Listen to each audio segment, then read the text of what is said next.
Good evening, everybody, and welcome to this edition of Crunch Time on ASTV Productions. I'm your host, Joe Hamilton, along with Scott Tobin. Scott, how you doing, man? I'm good, Joe. How are you? I'm doing pretty good. It's been a good day, nice day out. Not too warm. I mean, you certainly felt a little bit of a chill in the air, but this is probably the last quote nice day we'll have without rain for a little bit because I think we're gonna get like 2 to 5 inches of rain, I believe, over the next 3 days.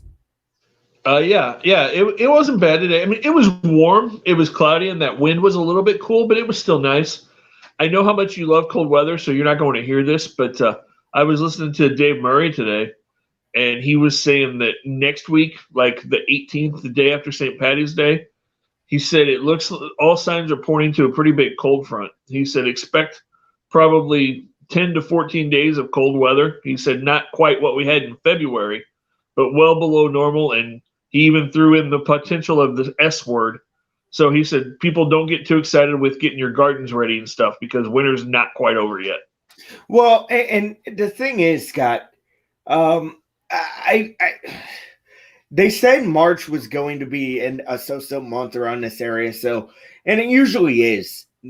St. Louis and Missouri in general is kind of wishy-washy in March. So I'd like to hear Dave Murray. Well, How do we hear him now? he's on KMOX. So he's doing Camo X only, or Yeah, he's on KMOX in the afternoons. He was on 97.1, but they just switched some things around. So he's on KMOX in the afternoons now during the Dave Glover show, which just moved to KMOX this week. So yeah, Dave Murray will be on KMOX now. And yeah, we always hear March comes in like a lamb and goes out like a lion, or vice versa. And it came in like a lamb this year. So yeah, the end of March could be nasty.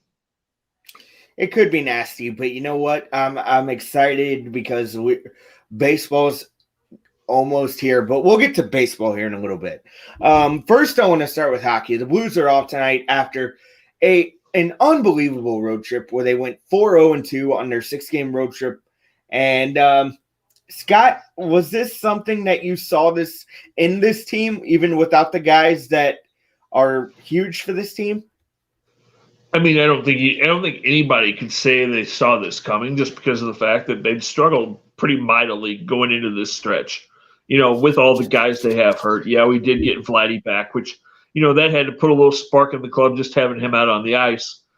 And I'm gonna play the little bit of a downer here. While the 4-0-2 is nice, realistically, the Blues should have finished that road trip 6-0. I mean, the two games that they tied, they had big leads and couldn't hold them. So while 4-0-2 is really, really nice, they could have been 6-0, which would have been even better. But I'm happy with the 4-0-2. Like I said last week, like I told you, we just need to tread water, keep our heads up, and hang in there until we start getting people back. So I'm happy with it, but it could have been even better. It could have been even better. And I remember, I don't think you were on at this point Monday, but I did remember telling Wags, I go, you have to keep a 3-0 lead. I mean, come on. You're on the road. You're up 3-0. You look so good in the first period and second period, and you just let your guard down.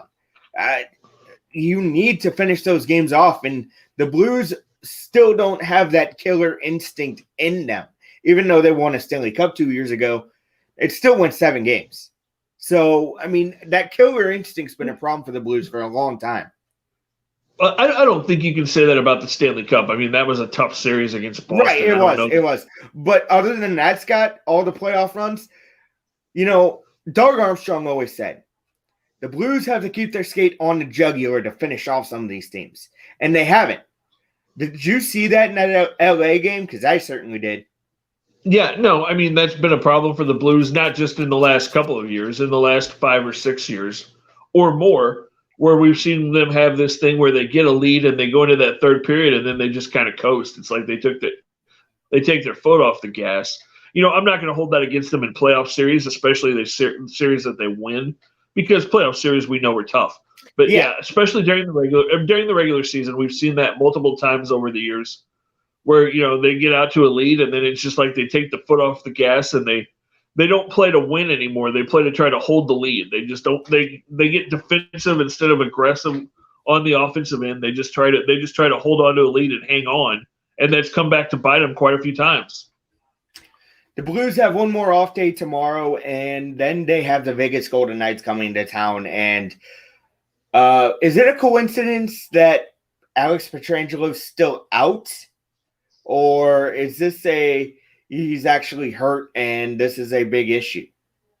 No, he's actually hurt. I don't know if you heard that today. The Knights general manager came out and said that it's an upper body injury, and he's going to be out for a substantial amount of time. So this isn't just a coincidence. Petro's got some issues that he's dealing with this year.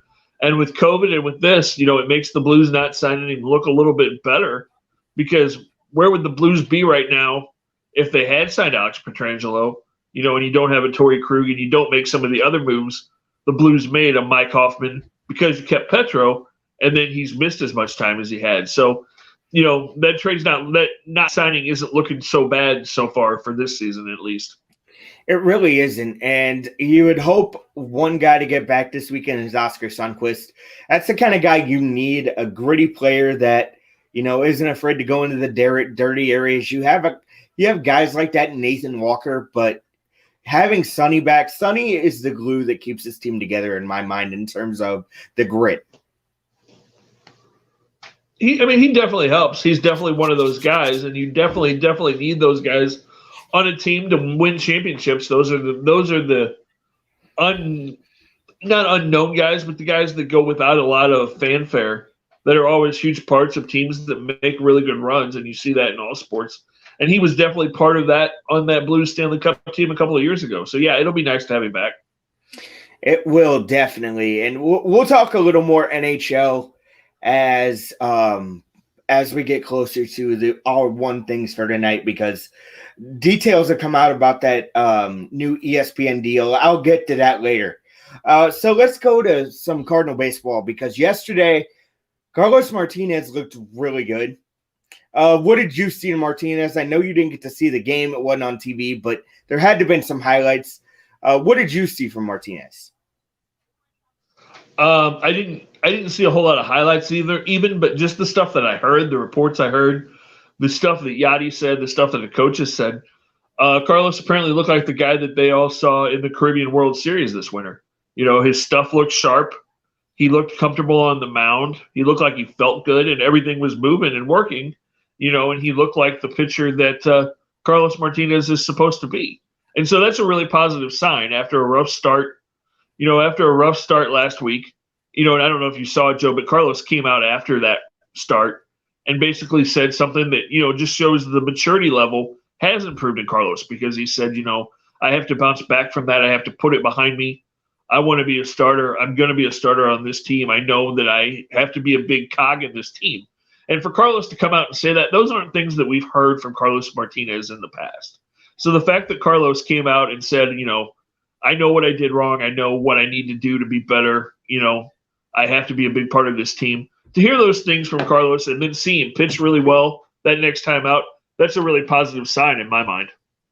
It really is. And you need a guy like Carlos Martinez to be at his best, because you're not going to have Miles Mikolas to start the season. Everything pointing to, the Cardinals having a fifth spot available. And one of those guys that one of my buddies that I bowl with on Friday nights, and it makes a lot of sense. Why not a guy like Johan Oviedo? Because he's a lefty. He's crafty. Not a lot of teams have seen him. Remember, the Cardinals only played the Central. So why not throw him out there? I think this is about time where you do that. I mean, other than that, you're going to have Alex Reyes probably only at 100 innings to get him ready to start next season. So who are some of the guys that you would trust besides an Oviedo to go out there as your fifth starter? It's not a lot of pressure on him. Oviedo is definitely a possibility, although you've got to remember that other than those couple of starts last year, he's never pitched above a little bit of Double-A, and I mean a very little bit of Double-A. So he's really young, so you've got to be kind of careful with him just because he's still progressing. But I mean, he's definitely a possibility. You look at guys like John Gant, You look at a guy like maybe a Genesis Cabrera, again, another lefty who throws hard, who's got a lot of stuff. Although he makes me nervous because he doesn't have great control of the strike zone sometimes. Although that's something that we saw. You got to remember, too, with Oviedo last year, as much as he impressed us, you got to remember that he's really young, and he would have innings where he would go out there and throw 10 or 11 pitches and get through the inning, and then the next inning he would go out there and throw 30 pitches because he wasn't exactly sure where the ball was going. So that's the only thing that worries me about him is that he's really young, but I think he's in the conversation. But I think you're going to see John Gant probably get the first crack at that. I would imagine that would be my guess is that it's going to be Gant. I think it's going to be Flaherty, Bueno, Carlos, KK, I guess, and then Gant. Although KK hasn't looked good, it's going to be interesting to see what he does on his next start. And then, we talked about Carlos being really good today. Jack Flaherty pitched today, and Jack Flaherty and Max Scherzer had a 3-inning shutout duel. The two of them both looked really good. So that's really positive. After a bad first start, Flaherty looked really good in his B game over the weekend and then pitched really well today. So those are positive signs. If you have Jack Flaherty and Carlos Martinez pitching the way they're capable, and then you have a healthy Adam Wainwright in that 3-hole, you can survive with whatever your 4 and 5 are. I mean, they've got to be decent. But if you have that top 3, then your 4 and 5 just have to be, they have to be league average 4 and 5 pitchers. Well, you talk about that, Scott. You gotta look at the Cardinal bullpen because there's a guy that's been pitching well this spring, and it's Tommy Parsons. Who saw this guy coming out and doing what he's doing? The Cardinals are obviously taking a long, hard look at this guy. Are we going to see a little bit more from this guy? Maybe end up getting a roster spot. It's possible. I mean, there's been a lot of springs where guys come out of nowhere, and you go, "Wow, where'd that guy come from?" And then they end up making the team right out of spring training, or later in the season, they come up and have a big impact. I mean, just all you got to do is look back a couple of years ago. Nobody knew who Jordan Hicks was. I mean, the Cardinals did, but fan-wise, I mean, he was a single-A pitcher. We had no idea what Jordan Hicks was when he burst on the scene in spring training a couple of years ago. So, yeah, I mean, Tommy Parsons could definitely be a part of this team. Is he going to make the opening day roster? I'm not sure, just because, like you said, they have so much bullpen depth. But if he doesn't make the roster, I think he goes to the satellite camp, and I think he's one of the first guys that gets called up if there's an injury or you need an extra arm. And while we're talking about bullpens, did you see that Jordan Hicks pitched in an exhibition game, a split squad type game, threw 11 pitches, was over 100 miles an hour 5 times, and hit 102. So I think it's safe to say Jordan Hicks is well on his way to being back. Yeah, but you don't want to start him out in that closer role right away. You know what I mean? Well, I could see him taking over the closer role mid-season, though. No, I wasn't talking about him being a closer. I definitely don't want him to be. I'm just saying he's back. Wherever you use him, he's a weapon. If he's in the 6th inning, the 7th inning, wherever he is, if Jordan Hicks is throwing 100, he's a weapon. But no, I think Giovanni Gallegos is your closer to start the season. And I think you mix and match. I mean, you see Gallegos one day, you may see Alex Reyes one day, you may see Hicks one day, you may see Andrew Miller one day, you may see Cody Whitley one day. I mean, you may see Genesis Cabrera. I mean, the Cardinals have about 7 different guys that they can put in that closer spot and be just fine. Yeah, they have about 7 guys that they could, and you're right. When you talked about the rotation, and sorry to go back to it, but Lester chimed in while we were talking about the bullpen, and basically, what about a guy like Rick Porcello? I know you don't like that name, but what about a guy like Rick Porcello? Would he be any better than what we have, is what he's saying. I think that's the question. Would he be any better? I don't know that. I mean, yeah, he's a name. I think, to be honest with you, if the Cardinals were going to go out and sign one of the free agent pitchers that are left, I would almost bet that instead of Rick Porcello, it would be Cole Hamels, because the Cardinals are familiar with Cole Hamels. Cole Hamels' wife is from the St. Louis area. They live not too far south of St. Louis. He's got a fondness for the Cardinals. He's left-handed. So I would bet that if the Cardinals dipped into the free agent market at this point, I would bet Cole Hamels would be the guy. And I wouldn't mind that at all. But you talked about the rotation and you didn't include Daniel Ponce de Leon, which, by the way, he just wrote a book and it just released. I don't know if you read any of that yet, Scott, but I mean, I didn't read it yet, but at least I saw him talking about it, and I just shared a video on that. It sounds pretty good. It sounds like it'll be pretty good. Yeah. I mean, it's going to be about his experience after getting hit and everything he went through and his faith coming back from that. And I've had the opportunity to talk to Ponce a few times over the last couple of years, and he's a really nice guy, really down to earth guy. So yeah, you got to root for him. And I didn't mean to leave him out because I definitely think he's a piece, although I think Ponce is more dangerous again coming out of that bullpen, as in that 5th, 6th, 7th inning, because, he's a guy that you have to worry about his pitch count as well, because he has a tendency to throw a lot of pitches. He can strike out a ton of guys, but, as we've seen in the past, when you've tried to use him as a starter, you may be in the 3rd inning and he's at 70 pitches because he's got 8 or 9 strikeouts and 3 or 4 walks. I love Ponce. I love Ponce. I think he's a huge part of this team, but I think it's more in the bullpen than it is as a starter. Okay. Another question I have for this team is Matt Carpenter once again, because you heard Claves earlier this week. He doesn't have any faith in Matt Carpenter. I don't think Matt Carpenter has any faith in Matt Carpenter. At this point, why are we hanging on? Because you owe him $18 million. They're going to give him hang on. They're going to give him as many chances as they can this spring. You got to remember, we're still, we're just in the start of the 2nd week of spring training. We've still got almost 3 weeks of spring training. They're probably going to play Matt Carpenter every day during the spring in some role to see if they have anything left in there. Right now, it's not looking good. I mean, he's 0 for 16 now, and I think he's struck out 9 times. He's really struggling. But, now's the time you want to find this out if he's got anything left. So throw him out there every day in spring training, see if he can do anything for you. And then, if you get to the end of spring training and he's hitless or he's hitting under 100, then you've got a real question on your hands. Then you really have to look at, you have to have a real serious talk with Matt about, okay, what do we do now? Because we can't have you out there if you can't hit. You just can't. I mean, you almost can't even have him as a bench player if he can't make contact. So you need to play him every chance you get this spring and see if there's anything left in Matt Carpenter. You have to. And $18.5 million, that's you almost have to. And it's sad to see him going through what he's going through right now. Usually his springs are not bad. They're kind of false hope, but usually they're not bad. At least the last 3 years. So, yeah, it's sad because, Matt Carpenter, as much as we love to rip on Matt Carpenter, we all have to remember how good Matt Carpenter was for quite a few years for the Cardinals. He was he was in the batting hunt for a batting title a couple of times. He's been in the MVP hunt. He's an all-star.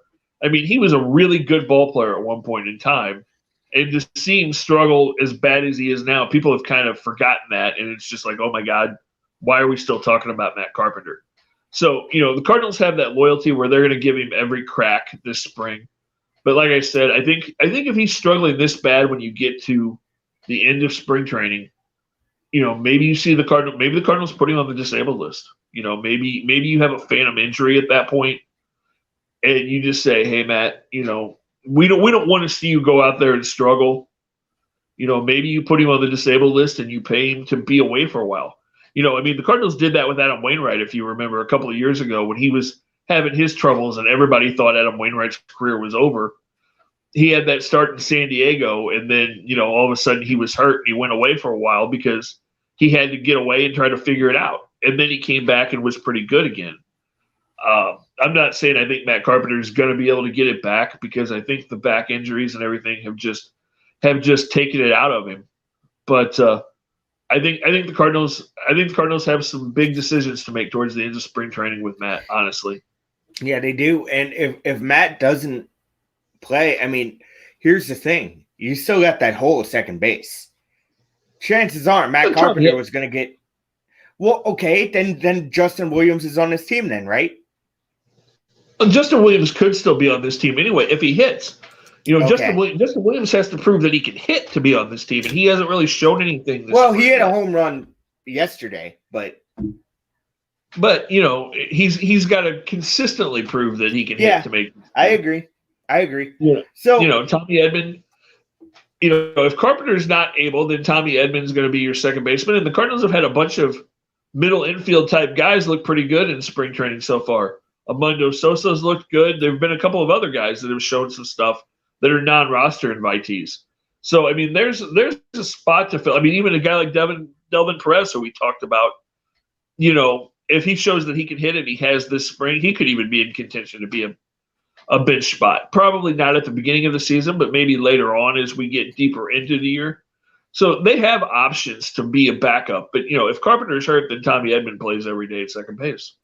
Yep. So going on there in the world of baseball, Carlos Carrasco is dealing with some elbow issues, and it has to do with the COVID-19 vaccine. Is there cause for concern there? Do you think maybe he can be ready for the start of the season? It's in doubt right now. I'm not sure if he'll be ready right at the start, but hopefully he's ready by the end of April, first part of May. Because it's related to the vaccine, you wouldn't think it's too terribly serious, something that's going to linger very long. So, I think if he misses the start, he should be ready by mid to end of April. There was going to be some, soreness coming from a shot. I mean, I get it sometimes with a flu shot where my arm's freaking sore the next day. So it makes sense.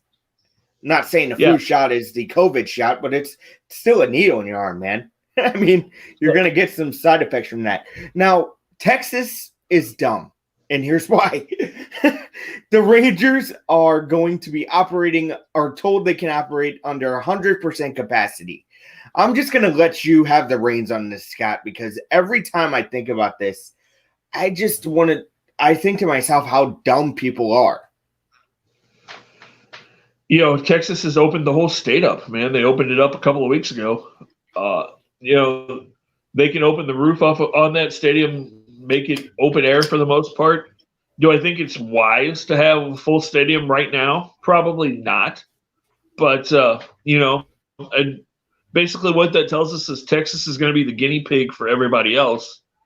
And cross your fingers that it works well, because if Texas has this happen and they don't have any issues right away, then all of a sudden you're going to see everybody else starting to do it, and maybe we get full capacity at Busch Stadium a lot sooner than the 1st of July. Maybe it happens the 1st of June instead, or the end of May. So, Texas is going to be the guinea pig. We just got to cross our fingers and hope that it works. Am I 100% sure that it's going to this early? No, but I have hopes that it does. Yeah, I do too. And Scott, there was some college basketball on today. I was watching a K-State TCU game, and K-State wiped the floor with TCU. I don't know if you saw that game. What were some of the games you were paying attention to? I'll be honest with you. I saw the score of that game a while ago. I didn't pay a whole lot of attention to it. But yeah, TCU's not got the best basketball program. They're more of a football school. Right. A couple of the big games that I was paying attention to today was the ACC tournament. Duke advanced today, so they're going to go to the semifinals of the ACC tournament. That's big. They beat Louisville. Duke. That's going to be about Duke's only chance to get into the tournament, probably, is to win the ACC. And if Duke gets in, man, I'm sorry to cut you off there, Scott. If they get in, man, it's still Duke, man. I don't put anything past them. No, you've got Coach K there. Another team in the ACC that is winning right now that needs to go pretty far in the tournament to have a shot is North Carolina. And they're beating Notre Dame right now. So both of those teams, if they get hot and get in, you just never know. So it'll be interesting to see how that game. They're early in the second half right now, North Carolina. So it'll be interesting to see what happens in that game. Locally, Mizzou starts their SEC run tomorrow night. They play Georgia at 6:00, so that's a big game for the Tigers. And then Illinois starts their run in the Big Ten tournament on Friday night at 5:30. So that'll be interesting to see what happens. I don't know if you heard I don't know if you've been paying attention to what's going on with SLU. You know, they got knocked out of the A10 tournament by the Bonnies last week. You know, got beat pretty bad on Saturday. And it doesn't look great for them to get into the big dance now. Although, you know, Coach Ford on Sunday was talking to our buddy Tom Ackerman and, you know, was really pretty upset about it. Said, you know, when you look at their RPI and the teams that they've beat, you know, he really feels like they should get in. And they were trying to schedule a game this week. You know, they were trying to find a team to play. You know, that maybe both of the teams needed one more win to get in. He was on another station today and said it doesn't look like that's going to be able to happen. They thought they had a game lined up, and then the team that they were going to play that was willing to play them had already played all of the non-conference games that they were allowed to play on their schedule, so it couldn't work. But he also said that, you know, he's talked to a lot of people in the tournament rankings, you know, and he said some people have told him, you know, it probably wouldn't benefit them to play another game, that they've still got a chance. You know, they're right on the cusp. Some people have them in the first four out. Some people have them sliding in. So, you know, it's probably going to be, we need some upsets to happen in this A10 tournament. We need some teams that are right on the bubble to get knocked out, you know, tomorrow. And in their chances, if stuff like that happens, then that helps SLU's chances. You know, so there's still a chance they can get in. They need a lot of help. But, you know, there's going to be a lot of people, a lot of SLU fans, a lot of basketball fans around the area with their fingers crossed watching that selection show on Sunday, hoping that Coach Ford and the Billikens get announced. And talking about college basketball, if you go to our Crunch Time page, you'll see today that we have put out our tournament bracket challenge. So you can go to our page, click on that, enter the code, and when the brackets come out on Sunday, make your picks and see if you're a smarter basketball fan than Joe or Wags and I, and have some fun with us during the tournament as we watch our brackets and see how smart we really are when basketball tournament time rolls around next week. And on top of that, there's some great prizes you can win. So keep on the lookout for that. Not really sure what we're handing out at this point still. I mean, the tournament's still a week away. So be on the lookout on our Facebook page, our Twitter, anywhere you can find us. More information will be out to you. Watching that case. Go Sorry, ahead. Joe. Joe, didn't mean to cut you off there. While we're talking about the prizes, there's a couple of things that we're working on that could be really cool. So yeah, like Joe said, keep your eyes out because we're definitely working on the prize thing right now. Sorry, Joe, I didn't mean to cut you off. No, so I just wanted. This was a really cool moment for me watching that K-State TCU game. I got to see Davion Bradford, Melville alum, by the way. He was on those big time Melville teams. We saw him play in that game, and he didn't look bad either. No, he looked pretty good. He looked pretty good in the paint. Get him the ball in the paint. He's going to score a lot. 7'1" center. I mean, a 7'1" big man. You can't teach size, and he has it. So it'll be fun to see what his college career brings. It will also be fun if he ends up going pro, because that'd be kind of a cool moment for me, sitting there watching that guy for 2 years at Melville do what he does. It's fun to watch. Sorry to go off on that tirade there. No, you're fine. You're fine. And yeah, you watch college basketball, and there's a lot of talented St. Louis kids spread out all over the country playing college basketball right now, and that's fun to see because there's a lot of talented kids coming out of the area, and there's even more on the way. Believe me, watching high school basketball this year, all over the St. Louis area and the middle of Missouri as well. There is a ton of really good young high school talent that are juniors and seniors right now. So in the next couple of years, there's going to be even more Missouri kids sprinkled all over the NCAA. Yeah, it's going to be fun to watch. Speaking of which, did you get to watch the NBA All-Star game, or at least get to watch a little bit of it?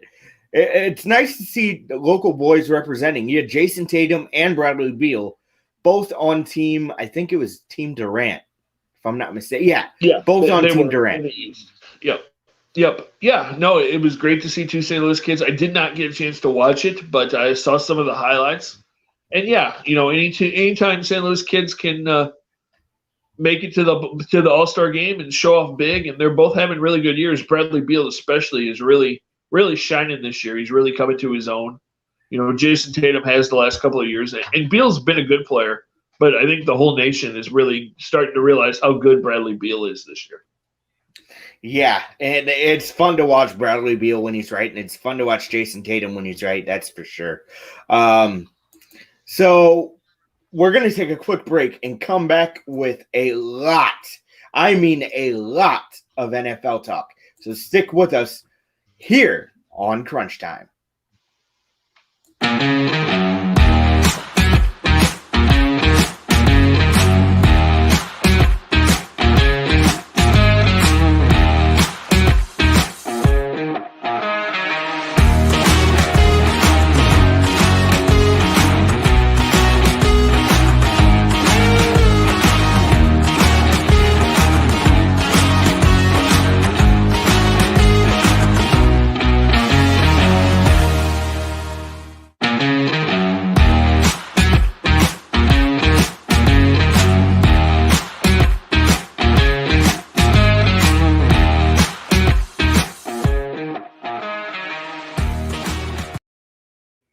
Welcome back to Crunch Time here on ASTV Productions. Scott, busy day in the NFL. Very busy day in the NFL. First of all, though, I wanted to get your thoughts, since we didn't talk last night, about the Dak Prescott deal. I posted that on the group chat. I wanted your thoughts on it because I know you're a diehard Cowboy fan still. I know you are.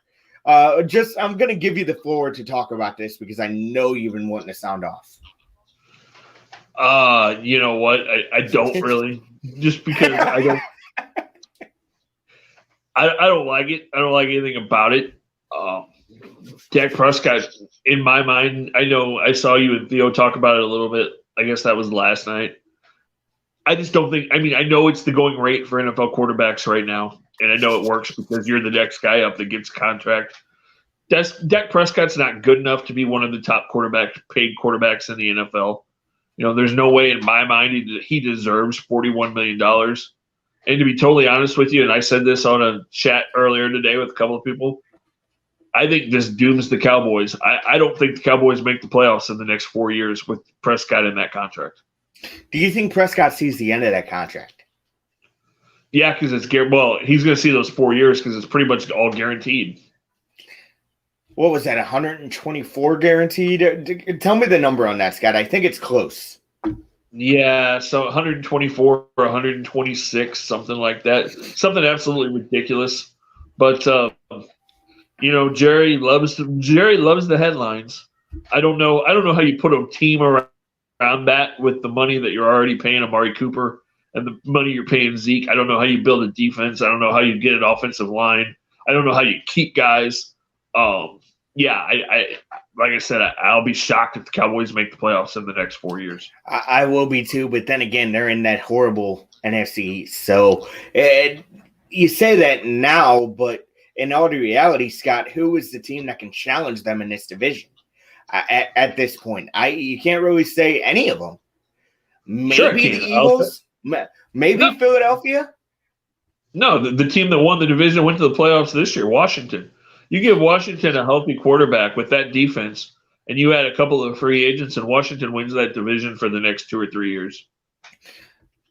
But, Scott, Philadelphia seems intriguing to me, though, because if you have that team healthy and Jalen Hurts plays all year, that team's a playoff team. That's in my mind right there. Not sure what Jalen Hurts is as an NFL quarterback, honestly. I didn't see enough last year to think that he's going to be a star quarterback in this league. His accuracy has always been a question.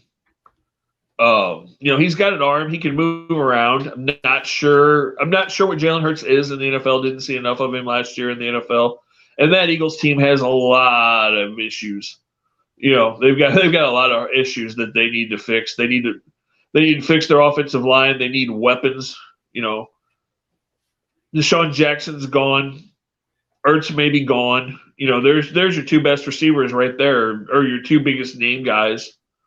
So the Eagles have a lot of issues. Washington, in my mind, is the clear-cut favorite in that team because their defense is so good, and they've got a young running back. And if you get a quarterback, whether they sign somebody, whether they make a trade, which is possible, or they get somebody high in the draft. You put a good quarterback on that team and let him figure it out. Bring in a couple of free agents, and they're the favorite in that team. Another team you got to look at because they were right there too. I mean, I know people laugh when I say this.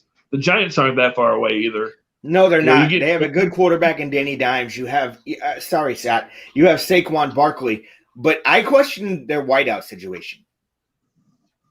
Again, you can fix that with free agency or the draft. And what did you just say their quarterback's name was? Danny Dimes. Daniel Jones. Daniel Jones. Yep. Hey, he's called Danny. Hey, I wonder how in the hell he got that nickname anyway. I mean, does he really throw dimes? Unfortunately, the only thing I think of when I hear the name Daniel Jones is that ill-fated touchdown run. Yeah, that's a big time no. Well, I mean, the poor guy just ran out of wind, ran out of energy. You can see you can see it coming. I mean, you can see his feet coming out from under him. I was watching it going, no, because I can see for about 5 yards. I was waiting for it to happen, praying that it didn't happen to him because, that's just one of those things you're never going to live down. No, not at all. But, again, their whiteout situation, though, that can be easily fixed, but it is the New York Giants. And it seems like both New York teams don't know how to run an organization. So I go ahead. Well, can't really say that about the Giants, though, because the Giants have won 2 Super Bowls in the last little over a decade, and they've been to the playoffs probably 4 or 5 times. Besides that, I mean, they do know how to run that franchise. They're not the Jets. So if they get a couple of pieces and a healthy Saquon in that division, they can be tough if they draft well. If they draft well, that's going to be the big issue. So let's talk about some of these guys that were cut today. One of them had, in my mind, that was the biggest, and I know you'll get to more in a minute, was Emmanuel Sanders. The Saints are a team still that I think can make a run, but that just took a big-time belly flop after that move. It was kind of shocking to me. So, like we see with a lot of the moves today, it's a salary dump. It's trying to get underneath the salary cap, trying to make salary cap room so that you can make free agent moves. Emmanuel Sanders, while he's a good piece, is not young anymore. He's 34 years old. He's not a burner. He's a guy that makes good catches, but he's more of just a reception. He's more just a completion 9 or 10 yard receiver type guy. He's more of a third down guy at this point. So, the Saints could still bring him back, but, it would be on a lesser contract. And that's what we're seeing a lot today. A lot of guys got cut, to make salary room so that they can make other moves and try to get into free agency because free agency goes into full effect on the 18th. So we're just about a week away. Talk about some of these guys, Scott, that got cut today. Probably one of the craziest ones to me. And again, it's what we talk about with the NFL contracts and always say, when you hear a contract to get announced, don't look at the total value, look at the guaranteed money. Because listen to this. The Dolphins today cut linebacker Kyle Van Noy. He was just in year 1 of a 4-year, $51 million deal, and he's done already. So the Dolphins cut him. That was a huge move. The Bills saved some money today. They released John Brown, the wide receiver, which, again, that's where you're going to cut some money and then try to draft a cheaper version of John Brown in the draft. Try to save some money there. Let's see, what else? The Titans, these are both really interesting. Tennessee's going to have a whole new secondary if they don't re-sign these guys on a little bit cheaper deals. Kenny Vaccaro, the safety, got released, as did Malcolm Butler, who, if you think about it, Malcolm Butler, the Super Bowl hero a couple of years ago, he's the Patriots quarterback that intercepted the Russell Wilson touchdown when they should have just handed it off to Marshawn and ended that game. That Malcolm Butler. They both got cut. Marvin Jones Jr. from Detroit got cut, the wide receiver. Pretty good wide receiver. That's really interesting. There's a few more, but those are some of the biggest names that got cut today. And then we saw a couple of guys get signed today. Tampa is starting to not rebuild their team, but they're bringing guys back. Chris Godwin got the franchise tag yesterday, so their wide receiver core will be intact going into next season. Levante David, their star linebacker, also they got re-signed. 2 years, $23 million, so that's a good deal. Here's one that I'm surprised, Joe. This week you had to make an announcement on putting the franchise tag on people. The Packers did not put the tag on Aaron Jones. Aaron Jones officially a free agent, and it sounds like he's close to a deal with Miami. He's probably going to have that signed, and it will probably be announced the first day of free agency. So I talked to Theo about this yesterday. Were you able to catch any of that conversation? I did not. Okay. Sorry. Okay. So basically, Aaron Jones is not in the Packers' blood right now in terms of salary, because right now the Packers are 20 to 40 million over the cap. So you'd have to make a lot of moves in order to bring a guy like that back.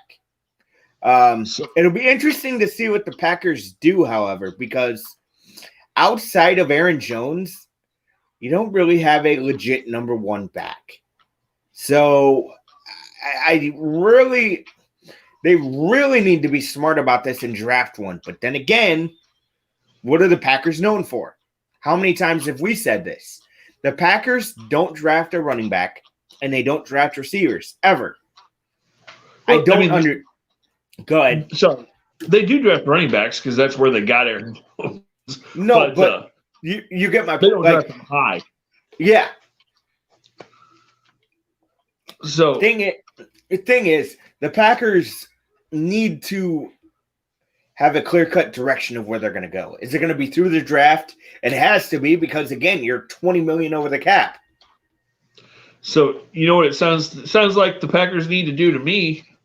They need to go to your boy Aaron Rodgers, who's making $38 million, and say, hey, man, if you want a winning team, we need you to restructure this, or we can't build around you, and we're going to lose people.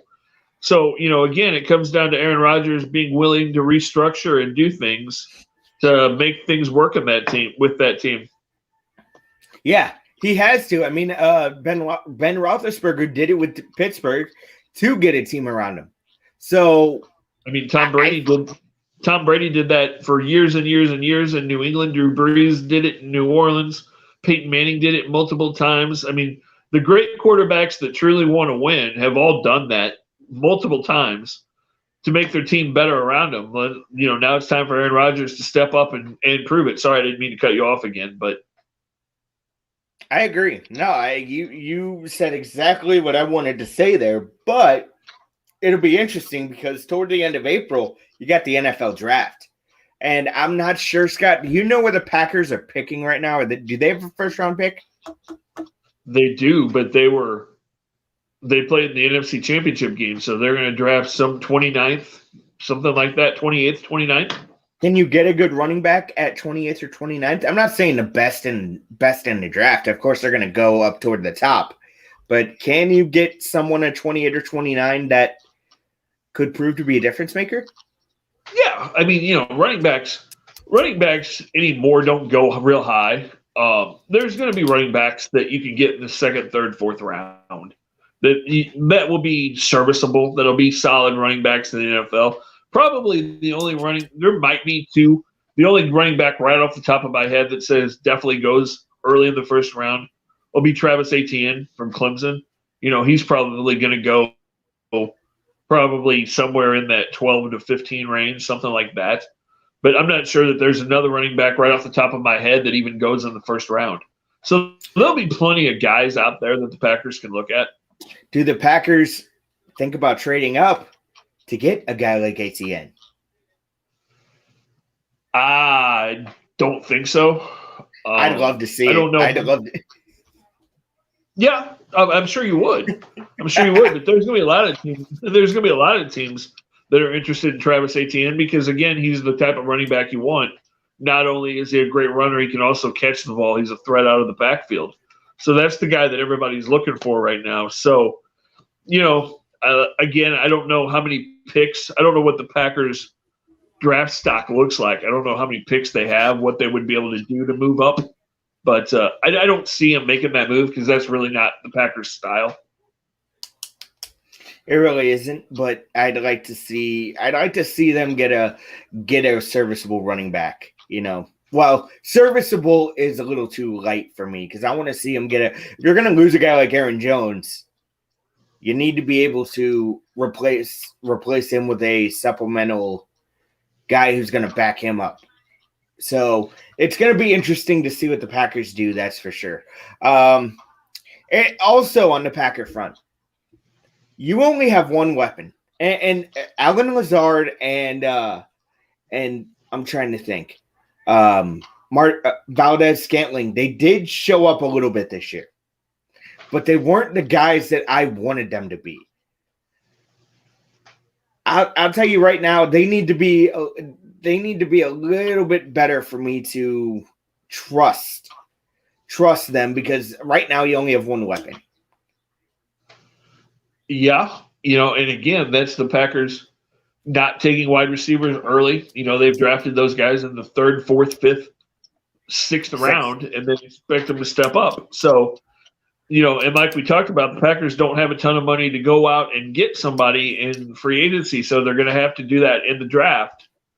Are they willing to go up and get one of those top wide receivers? We'll see. Again, it's not the Packers style.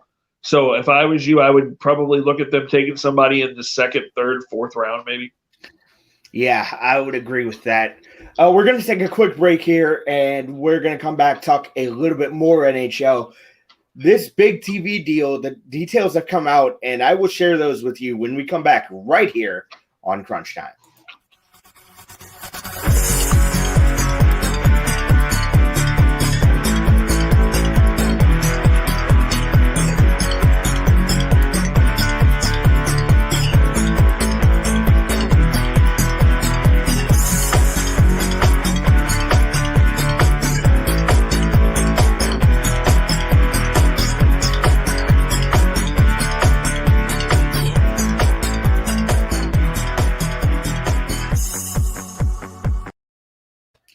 Welcome back to Crunch Time here on ASTV Productions.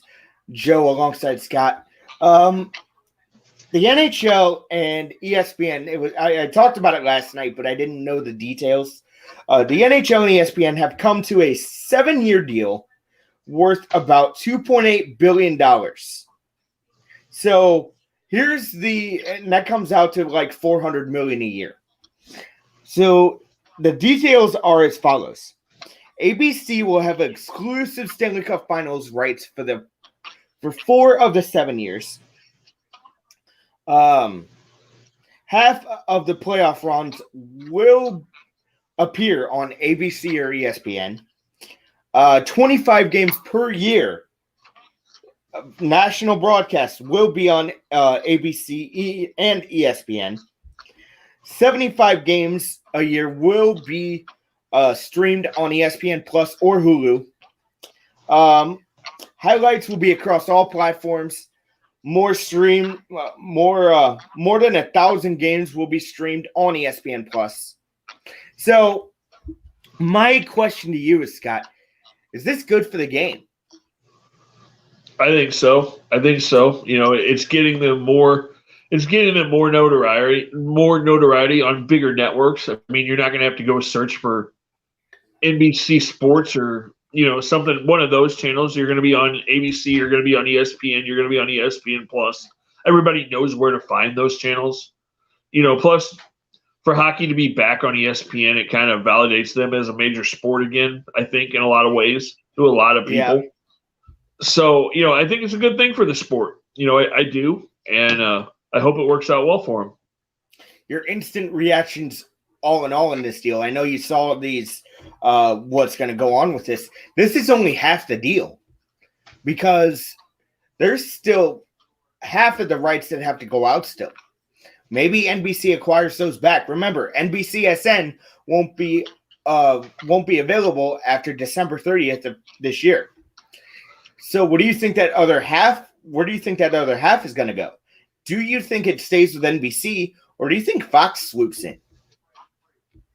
I don't know if Fox swoops in just because they're so involved with so many other sports. I think it would make sense for NBC to kind of do that because from what I've read, while NBC Sports is going away, a lot of their NBC Sports program is going to move to USA.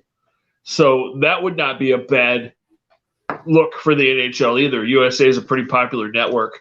So if the NHL would land there, that would probably be a good deal for them. So that would be my guess, is that NBC picks up the rest of that and just moves it, some of them on regular NBC and then some of them on USA.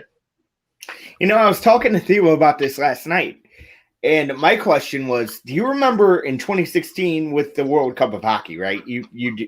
So that was on ESPN. I was thinking after that, you know what? Hockey will be back on ESPN. If not then soon after that. It took 5 years for that to happen. It took 5 years. Why so long? TV contracts, because, contracts have to run out with the networks they were already on before somebody else can swoop in and work out a new deal. So I'm sure their run with NBC kind of expired, and some of their other deals that they worked with some of those other smaller networks have expired, and so now ESPN's jumped back in the mix. It's interesting, Scott, because I never thought ESPN and the NHL were going to be a good match ever again. How many times do you turn on ESPN and hear a hockey or watch a hockey highlight? Well, you got to look at it too and realize that ESPN's kind of longing for sports, because they don't have much of a package with baseball anymore. They still do Sunday Night Baseball, but Fox and all of the Fox Sports networks have taken that, as well as TBS has gotten a big deal with Major League Baseball. So ESPN doesn't do a whole lot of that. They don't have a lot of NFL coverage really anymore either. So they're looking for that other sport to really kind of fill that void, because really it's NBA and college basketball, and that's pretty much all that's on ESPN anymore. So it's a real opportunity for the NHL to kind of grab a foothold and really be a big force on that network. Now, we were talking last night also in terms of, who could potentially come to the network in terms of announcers. Do you see Gary Thorne and Bill Clement coming back, or who do you see going there and being those guys? I'm pretty sure I read Gary Thorne was coming back. I'm pretty sure I read that already. Okay. Who are some of the other? I mean, they're you would think there'd have to be 3 teams, right, Scott? A West Coast team, a Midwest team, or a runner team, and then an East Coast team. Would you agree with that, or do you think there'll be more than that? There might be more than that. There's enough people out there they can draw from. They can pick up some people's local broadcasters and then throw them in to do ESPN games like we see them do with all other sports. So they'll figure it out. I mean, it's hard to say. It's too early to say yet exactly who all those broadcast teams will be, but there'll be a lot of stuff there. I'm sure Barry Melrose will be really involved with their in-studio coverage again as well. Yeah, and Wags chimes in. I think this is Wags anyway. When the broadcast, who is the broadcast team for ESPN NHL coverage? Well, Scott did say that he read that Gary Thorne would be coming back. Now, will it be with Bill Clement? It remains to be seen. Maybe a guy like Darren Pang goes and does national games again. He could do something. That's what I said. They may grab some people from local teams and have them do, have a bunch of different guys kind of jump in here and there. They may have a bunch of guys and not have a set. And don't hold me to the Gary Thorne thing. I'm pretty sure I read that, but I'm not 100% sure. But I'm like 90% sure that I read that somewhere today that Gary Thorne was coming back. Yeah, again, I agree. Don't hold us to that, but that would be pretty nice, because Gary Thorne was a big part of the NHL coverage on ESPN. I may actually go and see if I can find an old NHL game and watch that from when ESPN was doing games, because I always liked Gary Thorne's voice. I talk about hockey announcers I idolize, and I forget about Gary Thorne because he's done a lot of sports.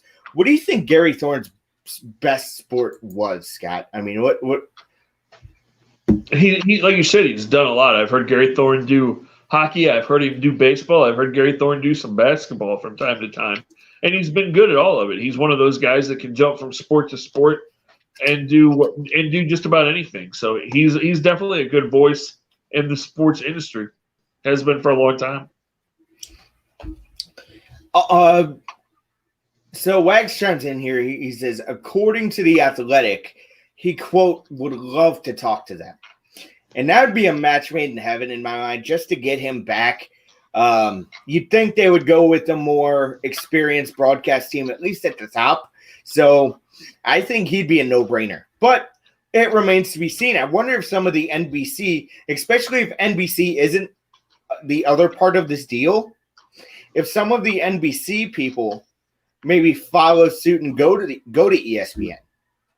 Again, it'll come down to whether, like you said, whether NBC is part of the deal, and then what their contracts are, whether they have no compete contracts, no compete clauses in their contract to where they can't jump to another network right away. So it'll be interesting to see. There's still plenty of time to figure out who all the announcers are going to be. Yeah, it's going to be interesting, that's for sure. Just hearing that NHL and ESPN theme music today got me so pumped up. That was my childhood growing up. So he called the famous Pete Weber moment. And yes, I remember that. That was probably one of my favorite moments, at least bowling-wise. And there have been a lot of them. But that was one of my favorites bowling-wise. Scott, what do you got before we get out of here tonight? I think we've pretty much touched on everything. It's a busy night in sports, busy day in sports. You know, we hit the Cardinals. We hit all the college basketball big keys. We touched on the NFL free agency. We hit the hockey thing. I think we pretty much hit all the big points tonight, Joe. Yeah, we did. And I'm happy to be efficient with it too. And we got a little bit of time left. Thank you guys for watching at home. And be sure, if you haven't liked our page yet, go ahead and like it, subscribe. Also go on our page and check out our NCAA bracket challenge. Join us in that because there will be some prizes in it for you. There are going to be some good prizes in it for you. So, yeah, be on the lookout for that. Until tomorrow, I'm Joe Hamilton along with Scott Tobin. See you guys later.